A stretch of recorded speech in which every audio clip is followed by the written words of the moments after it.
Good day, everyone, and welcome to our team presentation. We are Team 4, and today we are gonna give you a demo on our project Tree Insights, which is a cloud analytics-based tool which we primarily use to analyze four possible scenarios, which are as follows.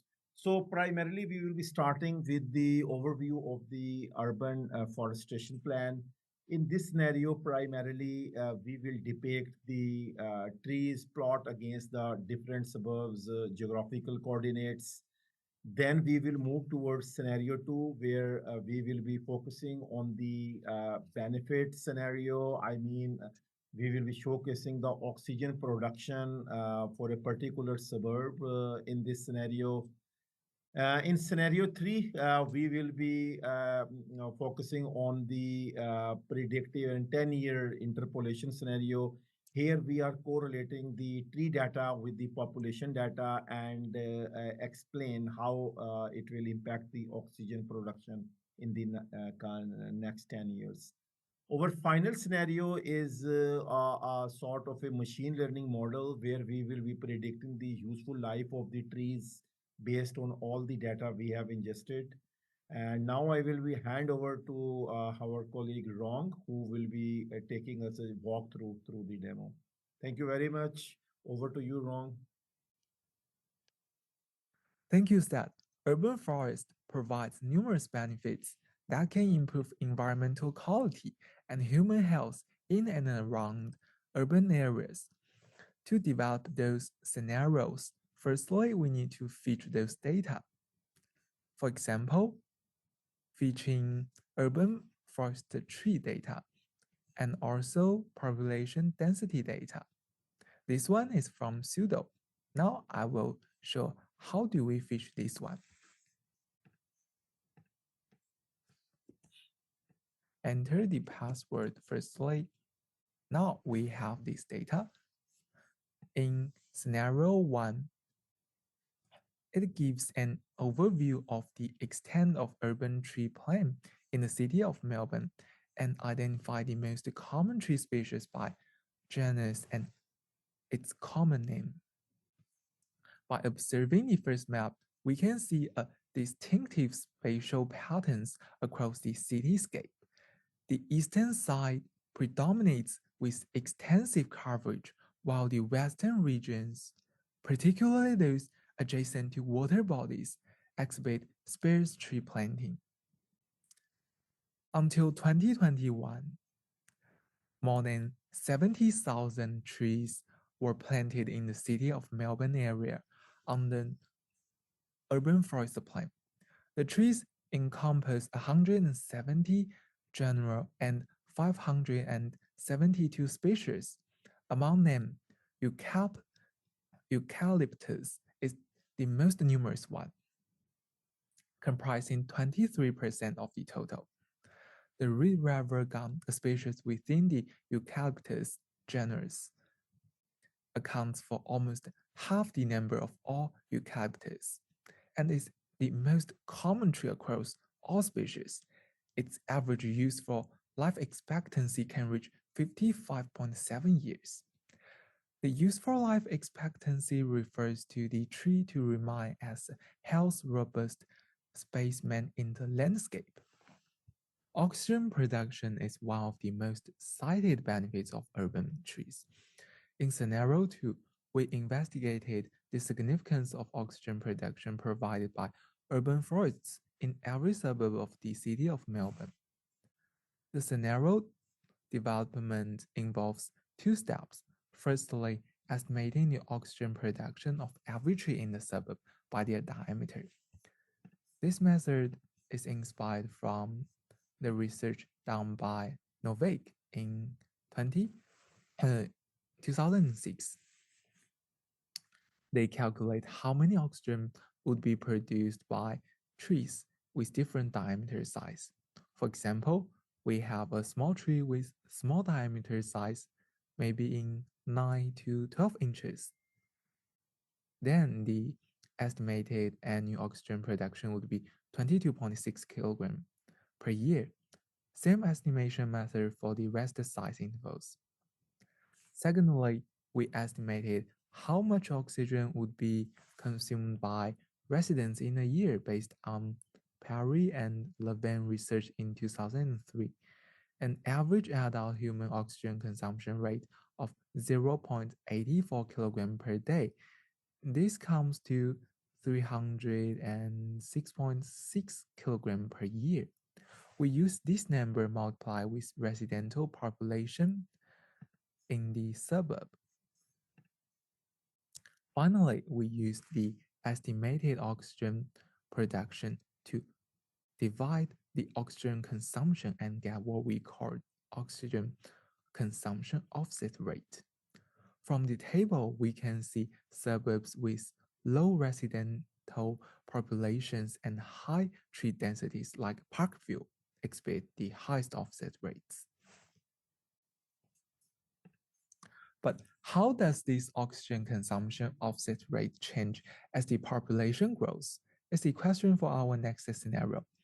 To conduct this analysis, the average growth rate of residential population in Melbourne inner area during 2009 and 2018 was used to estimate the population growth from 2021 to 2030.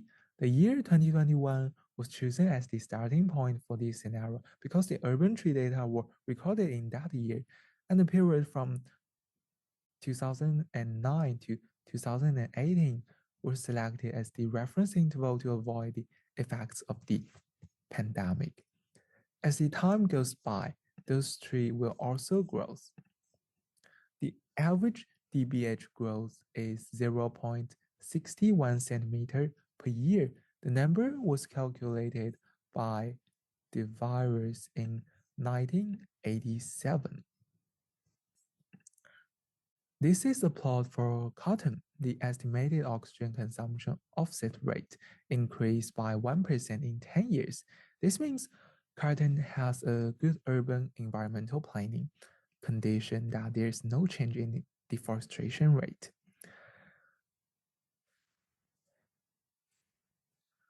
Aside from those above, we also developed an interactive program that receives suburb name or postcode, and the program can find the most common tree in the suburb and plot it in the map, also showing the oxygen consumption and offset rate for that suburb. For example, we are interested in Carlton.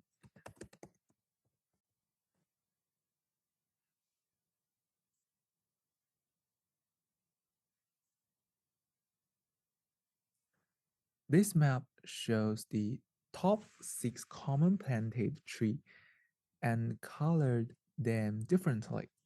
Also has a label to show the oxygen production and consumption. We can see the most common tree in Carlton is London pine. And in front of the University of Melbourne, there are many. Yeah, thank you.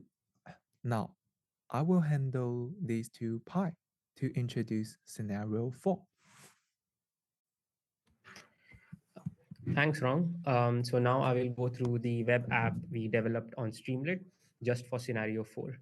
Streamlit is an open source Python framework that allows to build interactive web application for data visualization and analysis. It makes it easier for users to interact with models like these. First, let's authenticate our backend with our Elasticsearch password.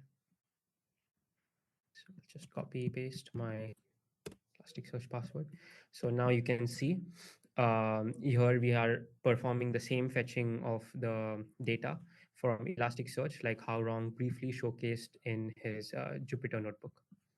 We'll first fetch the tree data. It'll take some time as it is fetching more than 70,000 records.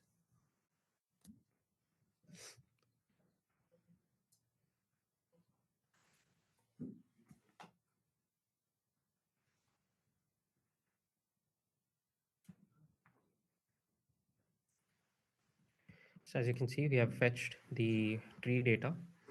Let's fetch the weather data now. So each refresh weather, when clicked, we get 1,000 new records. So as more data is pushed to Elasticsearch, we can refresh our data on our application to fetch the latest data.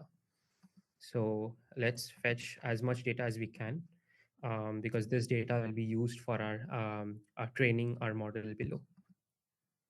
So when we click on show all, we get all the data of the weather that we have fetched. So now we have around 8,000. So here is the weather station map, as Rong showed before on Jupyter Notebook. But this one has a red dot, which actually signifies the Melbourne weather station in the inner Melbourne area. So this is like a tree density map, which points to the nearest weather station for all the trees that we have accounted for in our analysis. Yeah, so this is the Melbourne Olympic Park weather station. Now, this here is our main part of the app that predicts the useful life expectancy of the tree. Here we have used two data sets to train this model, the weather data and the urban tree data set. So these parameters here are the average conditions that the tree will experience in its lifetime. So let's input the parameters. Let's say we go with Red River Gum. So this section here gives us a list of all the trees that are in the data set. Let's go with temperature as 20, rainfall as 0.2, humidity as 83, wind speed as 16, gust can be 10. And let's say we plant this tree in 2024. Okay, so as you can see, the prediction says that the predicted useful life expectancy of this tree is 39.4 years. So yeah, we'll go with another common name. So we can go with, let's say, English elm. And with this weather condition, the English elm predicted useful life expectancy is 27.53, and the expected year of its end life is around 2052. Let's maybe change the temperature, let's say 5, and let's predict. So as you can see, the predicted useful life expectancy has now become 28.06 years. So yeah, the accuracy of this model, however, depends on depends on how we combine the attributes and the number of records that we can provide. As of now, we have very few data for majority of the trees there. And one of our biggest challenges was the inconsistency of the timeline. The weather data was streaming for the past for the past few weeks, whereas the tree data is a static 2021 data set. So the data set is skewed to begin with. But other than that, this is a very powerful tool that complements our already existing analysis that Rong presented. Now let's go ahead and talk on how these analysis and tools we have showcased are actually useful in real life scenarios.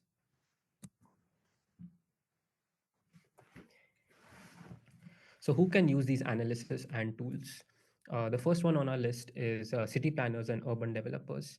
These tools provide critical data and predictive insight that aid in designing sustainable urban environments, optimizing green space allocation, and planning for future urban expansion. Second is environmental scientists and ecologists.